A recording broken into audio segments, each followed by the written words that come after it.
Bueno, primero que nada agradecerle a los organizadores y organizadoras por haberme invitado el día de hoy. Y bueno, invitarlos a la página web que tenemos desde la Coordinación de Género de la Legislatura para ampliar la información de la cual vamos a hablar hoy, que es violencia de género. Es generosporlaequidad.gov.ar, también estamos en las redes sociales. Bueno, la temática que me tocó plantear hoy es un tema que tiene que ver con un replanteamiento social que vemos todos los días en el noticiero, que vemos en el colegio, que vemos en los ámbitos laborales y en nuestra vida diaria, que tiene que ver con la violencia de género. Y yo como politóloga me encanta preguntarme siempre el porqué de las cuestiones sociales. ¿Por qué hoy el tema de la violencia de género está tan vigente en nuestras sociedades? No solamente en la sociedad argentina, sino en el mundo. Y la respuesta que uno busca, tal vez en los libros de historia, y aunque suene aburrido, pero en realidad es el porqué del hoy. Es que a lo largo de milenios las mujeres ocuparon un rol en la estructura social y los varones ocuparon otra. Y milenios que fue formando una cultura en donde, por más que existan leyes que desdigan esto, como la Declaración Universal de los Derechos Humanos, que goza jerarquía constitucional, existen prácticas cotidianas que no respetan estos derechos a la igualdad y a la dignidad intrínseca de todo ser humano por el solo hecho de serlo. Y estos datos, que por más de que parezcan abstractos, y si nos vamos a la historia, por ejemplo, las mujeres empezaron a votar masivamente en muchos países del mundo después de la Primera Guerra Mundial, cuando entran a trabajar en las fábricas, porque los varones tenían que ir a la guerra, las mujeres van a trabajar a las fábricas. Después de la Segunda Guerra Mundial se crea la ONU y la Declaración Universal de los Derechos Humanos en 1948, que toma, por ejemplo, como antecedente a la Revolución Francesa, y estas tres palabritas que estudiamos todos cuando pasamos por la escuela que dicen libertad, igualdad y fraternidad. Sin embargo, ¿dónde estaban las mujeres en esa estructura histórica?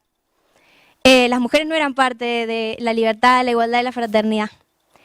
2 años después de la Revolución Francesa hubo una mujer, Olympia de Gouges, que hizo la Declaración de los Derechos de la Mujer y la Ciudadana, porque vio cómo las mujeres habían sido abandonadas en este reclamo histórico por la igualdad en Francia.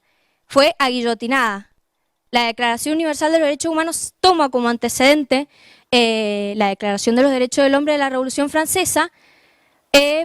Pero bueno, es necesario empezar a ver no solamente la historia, sino un montón de nuestras instituciones desde esta perspectiva que habla de una distribución desigual de poder. Y aunque suena, no sé, a veces como muy revolucionario, como distribución desigual de poder, era una distribución desigual de poder que estaba en nuestras leyes, en Argentina, en el mundo y en una organización social milenaria. Entonces, empezar a trabajar esta cultura implica replantearnos nuestras prácticas diarias. Hoy día tenemos una ley nacional que es modelo a nivel latinoamericano, que habla de la Ley de Salud Integral de las Mujeres, 26.485, y habla, por ejemplo, de distintos tipos de violencia.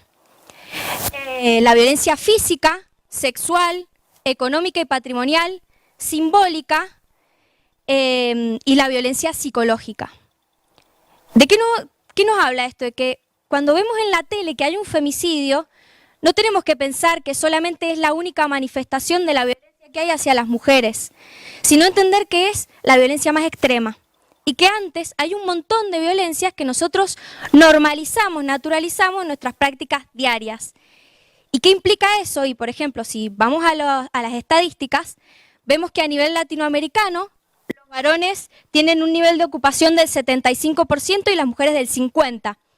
¿Por qué el 25% menos de las mujeres trabaja? Empezamos a hacernos estas preguntas.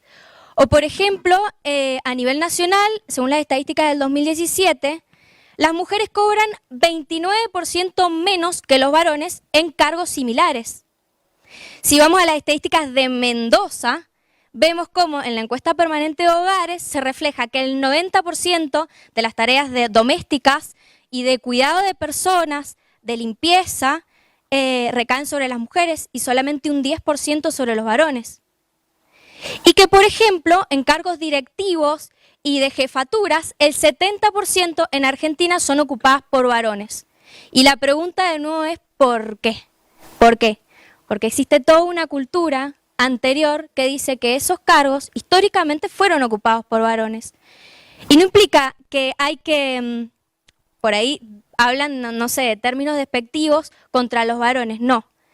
Trata de la necesidad de repensarnos como sociedad y comprender que estamos viviendo cambios muy grandes hoy, que nuestros jóvenes son parte de ese cambio, que traen otras visiones y que no estamos hablando de una historia lejana, sino que basta con hablar con nuestros abuelos o abuelas en la casa o en sus casas para ver que la estructura que ellos tenían para formar las familias era otra, muy distinta a la que tenemos hoy. Vamos a ir cerrando. Así que bueno, los invito a ver la profundidad que tiene esta temática, a trabajar todas las manifestaciones que tienen, porque los jóvenes y los adultos, los y las jóvenes, al final terminan pasando la vida tratando de reafirmar esos roles de género que la sociedad nos impone y preguntarnos por qué hoy Argentina es el segundo país en el mundo con mayor caso de trastornos de la conducta alimentaria, bulimia, anorexia, trastornos alimentarios no especificados. ¿Por qué hay tanta violencia en el noviazgo? ¿Por qué aumentan los casos de VIH en Mendoza? ¿Por qué no se habla no se quiere hablar a veces del embarazo no intencional en las escuelas? ¿Por qué el abuso sexual a veces no encuentra una contención por parte de los adolescentes en las escuelas? Todos estos son planteos que nos hacen los mismos jóvenes. Empezar a replantearnos todo esto tiene que ver con repensarnos a nosotros en nuestra vida diaria, en pensarnos como sociedad y en hablar de equidad de género. Bueno, muchas gracias. Creo que ya se me acabó el tiempo. Muchas gracias, Denise.